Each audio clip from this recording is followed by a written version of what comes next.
Viewers, welcome back to the channel. మనకి మరొక ఇక్కడ చూడొచ్చు నోటిఫికేషన్ అయితే రిలీజ్ కావడం జరిగింది. సో ఇక్కడ మనకి బ్లింక్ అవుతుంది కదా.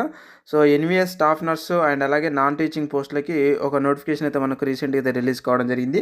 సో మనం వచ్చేసి ఇప్పుడు పూర్తి వివరాల్లోకి అయితే వెళ్దాము. ఇందులో వచ్చేసి మనకి స్టాఫ్ నర్సుతో పాటు అండ్ అలాగే వివిధ రకాలైనటువంటి నాన్ టీచింగ్ పోస్టులు కూడా ఈ నోటిఫికేషన్ అయితే రిలీజ్ కావడం జరిగింది. మనకి ఇది వచ్చేసి మనకి అంటే 10th క్లాస్ నుంచి మన జిఎన్ఎం కానీ లేదంటే స్టాఫ్ నర్సు డిగ్రీ చేసిన వాళ్ళకి కానీ అంతవరకు కూడా అందరికి కూడా వాళ్ళ అర్హతకు తగినట్టుగా ఉద్యోగాలు అయితే ఉన్నాయి. సో మరి వీడియోని అయితే స్కిప్ చేయకుండా చూద్దాం మనం.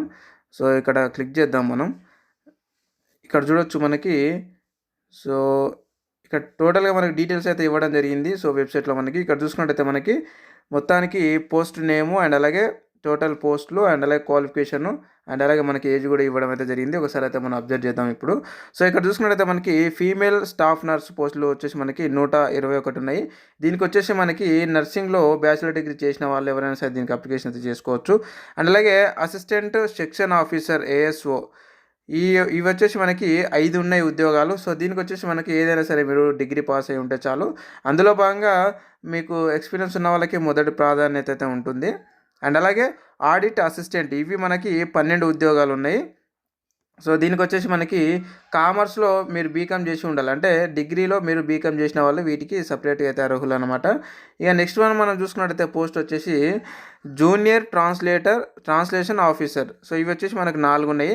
సో వీళ్ళు పీజీలో ఏదైనా సరే లాంగ్వేజ్లలో పీజీ చేసి ఉండాలన్నమాట. అంటే హిందీ కానీ ఇంగ్లీష్ కానీ. సో వాళ్ళు ట్రాన్స్లేషన్ కోసము తీసుకోవడం జరుగుతూ ఉంటుంది అనమాట. అంటే అవి కూడా మనకి ఒక 4 పోస్టులు అయితే ఉన్నాయి. ఇకపోతే మనకు లీగల్ అసిస్టెంట్ ఒక పోస్ట్ ఉంది. సో ఈ లీగల్ అసిస్టెంట్ పోస్ట్ వచ్చేసి మనకి ఎల్ఎల్బి చేసిన వాళ్ళు ఎవరైనా సరే దీనికి అప్లికేషన్ చేసుకోవచ్చు అనమాట. ఇకపోతే వాళ్ళకి ఎక్స్పీరియన్స్ ఉన్న వాళ్ళకి మొదటి ప్రాధాన్యత అయితే ఉంటుంది. అండ్ నెక్స్ట్ వన్ వచ్చేసి స్టెనోగ్రాఫర్ ఉద్యోగాలు మనకి 23 ఉన్నాయి. సో ఇందులో వచ్చేసి మనకి ఇంటర్ పాస్ అయి ఉండి మీరు 80 వర్డ్ పర్ మినిట్ అంటే మీకు టైపింగ్ కూడా వచ్చి ఉండాలన్నమాట. నిమిషానికి 80 పదాలను మీరు టైప్ చేయడానికి వీలుగా ఉండాలి మీరు. అండ్ అలాగే నెక్స్ట్ వన్ వచ్చేసి మనకి కంప్యూటర్ ఆపరేటర్. ఇవి 2 ఉద్యోగాలు ఉన్నాయి మనకి. సో దీనికి క్వాలిఫికేషన్ వచ్చేసి మనకి బీఈ బీటెక్ బీఎస్సీ అండ్ అలాగే బీసీఏ లేదంటే కంప్యూటర్ సైన్స్ అండ్ అలాగే ఐటీ ఈ చేసిన వాళ్ళు ఎవరైనా సరే మీరు అప్లికేషన్ అయితే చేసుకోవచ్చు. అండ్ నెక్స్ట్ వన్ వచ్చేసి catering supervisor. Okay, catering supervisor వచ్చేసి మనకి 78 పోస్టులు ఉన్నాయి ఇవి. సో దీనికి వచ్చేసి మీరు బ్యాచిలర్ డిగ్రీ హోటల్ మేనేజ్మెంట్లో బ్యాచిలర్ డిగ్రీ చేసిన వాళ్ళైనా సరే లేదంటే నార్మల్గా డిగ్రీ చేసిన వాళ్ళు ఉడకంగా మీరు అప్లికేషన్ అయితే చేసుకోవచ్చు అనమాట ఈ యొక్క ఉద్యోగానికి. అండ్ నెక్స్ట్ వన్ వచ్చేసి మనకి జూనియర్ సెక్రటరేట్ అసిస్టెంట్. ఇవి మనకి 21 ఉద్యోగాలు ఉన్నాయి. సో దీనికి వచ్చేసి మనకి 10th ప్లస్ ఇంటర్ అంటే మనకి ఇంటర్ పాస్ అయి ఉంటే చాలు మీరు దీనికైతే అప్లికేషన్ అయితే చేసుకోవచ్చు అనమాట. అండ్ నెక్స్ట్ వచ్చేసి మనకి junior secretariat assistant. So JNV cadre ఇది వచ్చేసి మనకి 360 పోస్టులు ఉన్నాయి. సో దీనికి వచ్చేసి మనకి 10th ప్లస్ ఇంటర్ అంటే మనకి ఇంటర్ పాస్ అయి ఉండి కాస్త మీకు 25 వర్డ్స్ పర్ మినిట్ అంటే జస్ట్ మీకు 30 words per minute English Hindi 2 రకాలుగా ఉన్నటువంటి టైప్ వాళ్ళని 360 తీసుకోవడం జరుగుతూ ఉంటుంది. అంటే ఈ 360లో హిందీ వాళ్ళని కొంతమందిని అండ్ ఇంగ్లీష్ టైపింగ్ వాళ్ళని కొంతమందిని అయితే తీసుకోవడం జరుగుతూ ఉంటుంది. కాకపోతే క్వాలిఫికేషన్ వచ్చేసి ఇంగ్లీష్ మాత్రమే అనమాట. క్వాలిఫికేషన్ వచ్చేసి ఇంటర్ మాత్రమే అనమాట. ఓకే. అండ్ నెక్స్ట్ వన్ వచ్చేసి మనకి ఎలక్ట్రీషియన్ కమ్ ప్లంబర్. ఇవి వచ్చేసి మనకి 128 ఉన్నాయన్నమాట. సో ఈ 128లో మనకి మీరు ఇంటర్ పాస్ అయి ఉంటే చాలు అండ్ అలాగే 10th క్లాస్ కూడా పాస్ అయి ఉంటే చాలు దీనికైతే మీరు అప్లికేషన్ చేసుకోవచ్చు. అంటే విత్ ఐటీఐ సర్టిఫికేట్ మీకు ఎలక్ట్రీషియన్ లేదా ప్లంబర్గా మీరు చేసినట్టు ఒక సర్టిఫికేట్ ఉంటే మీరు అప్లికేషన్ అయితే చేసుకోవచ్చు అనమాట. అండ్ నెక్స్ట్ వన్ వచ్చేసి మనకి ల్యాబ్ అటెండెంట్. ఇక్కడ చూడవచ్చు మనకి ల్యాబ్ అటెండెంట్ వచ్చేసి మనకి 161 ఉన్నాయి. సో మనకి దీనికి వచ్చేసి మీరు 10th క్లాస్ పాస్ అయి ఉంటే చాలు అండ్ అలాగే ల్యాబొరేటరీ టెక్నీషియన్లో మీరు ఏమైనా సర్టిఫికేట్ ఉంటే మీకు మొదటి ప్రాధాన్యత అయితే ఇవ్వడం జరుగుతూ ఉంటుంది. ఇక నెక్స్ట్ వచ్చేసి mess helper. Okay, mess helper వచ్చేసి మనకి 442 ఉన్నాయి. సో దీనికి వచ్చేసి మీరు జస్ట్ 10వ తరగతి పాస్ అయి ఉంటే చాలు మీరు దీనికి అప్లికేషన్ అయితే చేసుకోవచ్చు అనమాట.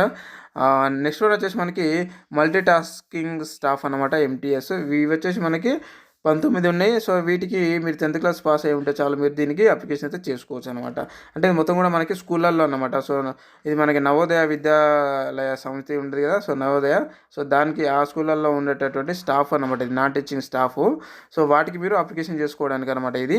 సో ఇకపోతే మనకి ఇక్కడ డీటెయిల్స్ చూసుకున్నట్టయితే నోటిఫికేషన్కి మనకి ఇక్కడ PDF notification, official notification PDF కూడా ఇవ్వడం జరిగింది. దీన్ని మీరు ఇక్కడ డౌన్లోడ్పై క్లిక్ చేసి మీరు డౌన్లోడ్ చేసుకొని కూడా మీరు క్లుప్తంగా అయితే చూసుకోవచ్చు అనమాట. మనకు ఎక్స్ప్లెయిన్ చేయొచ్చు కానీ ఆ వీడియో లెంత్ ఎక్కువ అవుతుంది కాబట్టి ఈ విధంగా మనకు అనుగుణమైనటువంటి మెయిన్ ఇంపార్టెంట్ టాపిక్స్ మాత్రమే మనకి ఇక్కడ చూపించడం జరుగుతూ ఉంటుంది కాబట్టి సో ఇక్కడ మీరు అప్లై చేసుకోవాలని అనుకుంటే ఈ అప్లై పైన క్లిక్ చేసి మీరు డైరెక్ట్ అప్లై కూడా చేసుకోవచ్చు అనమాట. నెక్స్ట్ వన్ ఇంకా మనం ఇక్కడ చూసుకున్నట్టయితే సో మనకి అప్లికేషన్ ఫీజు కూడా ఉందన్నమాట. సో అప్లికేషన్ ఫీజు వచ్చేసి ఫీమేల్ స్టాఫ్ నర్స్ వాళ్ళు వచ్చేసి 1500 పే చేయాల్సి ఉంటుంది. అండ్ అలాగే అదర్ పోస్టులు అంటే మనకు స్టాఫ్ నర్స్ కాకుండా మిగతా పోస్టులు మనం ఇప్పుడు చెప్పుకున్నాం కదా, ఆ పోస్టులకు వచ్చేసి మీరు 1000 రూపాయలు అయితే పే చేయాల్సి ఉంటుంది. ఇకపోతే ఇందులో ఎస్సీ ఎస్టీలు అండ్ అలాగే ఫిజికల్ హ్యాండిక్యాప్స్ వాళ్ళు వచ్చేసి 500 రూపీస్ అయితే మీరు పే చేయాల్సి ఉంటుంది. మొత్తం కూడా మీరు ఏ విధంగా పే చేయాలంటే ఇంటర్నెట్ బ్యాంకింగ్ అంటే డెబిట్ కార్డ్ లేదా క్రెడిట్ కార్డ్ అంటే ఆన్లైన్ బ్యాంకింగ్ ద్వారానే మీరు ఆన్లైన్ ద్వారానే పే చేయాల్సి ఉంటుంది అనమాట అప్లికేషన్ ఫీజు వచ్చేసి.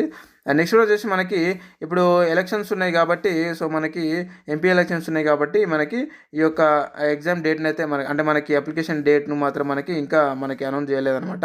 సో కాబట్టి అప్లికేషన్ డేటు అండ్ అలాగే అప్లికేషన్ లాస్ట్ డేటు ఇవన్నీ కూడా మనకి ఎగ్జామ్ డేటు ఇవన్నీ కూడా మనకి అడ్మిట్ కార్డ్ ఎప్పుడు ఇస్తారు ఇవన్నీ కూడా మనకి ఈ ఎలక్షన్స్ అయిపోయినప్పుడే మనకి రిలీజ్ అవుతూ ఉంటాయి కాబట్టి సో మీరైతే రెడీగా ఉండండి. ఓకే, సో ఎప్పటికప్పుడు అప్డేటెడ్గా మీకు అందించడం అయితే జరుగుతూ ఉంటుంది కాబట్టి సో ఈ ఉద్యోగాలకు కొంచెం మీరు అవగాహన పెట్టుకొని ఉంటే ఒక నోటిఫికేషన్ అయితే రిలీజ్ అయ్యింది, అది నెక్స్ట్ మనకి యూజ్ అవుతుంది. సో కాబట్టి దానికి మనం అప్లికేషన్ చేసుకోవాలని చెప్పేసి మీకు ఒక మదిలో అయితే పెట్టుకోండి ఖచ్చితంగా. సో కాబట్టి ఇవి వచ్చినప్పుడే, ఎందుకంటే ఈ సైట్ని ఎప్పుడు మీరు సందర్శిస్తూ ఉండండి.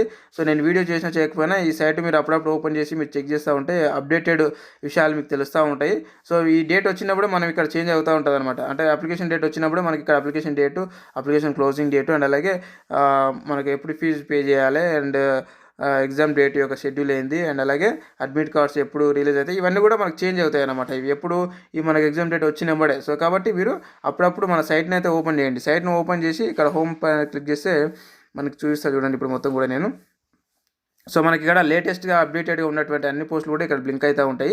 సో వీటితో పాటు మనకి అండ్ అలాగే ఇక్కడ చూడొచ్చు మనకు ప్రతి సెక్టార్ నుంచి ఉన్నాయన్నమాట. అంటే Telangana government and JL DL, TSPSC, Andhra Pradesh government jobs and medical staff nurse సంబంధించి APSC and central governments, ITI diploma jobs, UPSC, private sector jobs, army and air navy jobs and అలాగే రైల్వే జాబ్స్, ఈ విధంగా మొత్తం సపరేట్గా ఉంటాయి. సో మీకు ఇష్టం వచ్చినటువంటి జాబ్స్లోకి వెళ్ళి మీరు చెక్ చేసుకోవచ్చు అనమాట, ఏమైనా జాబ్స్ ఉన్నాయా అని చెప్పేసి.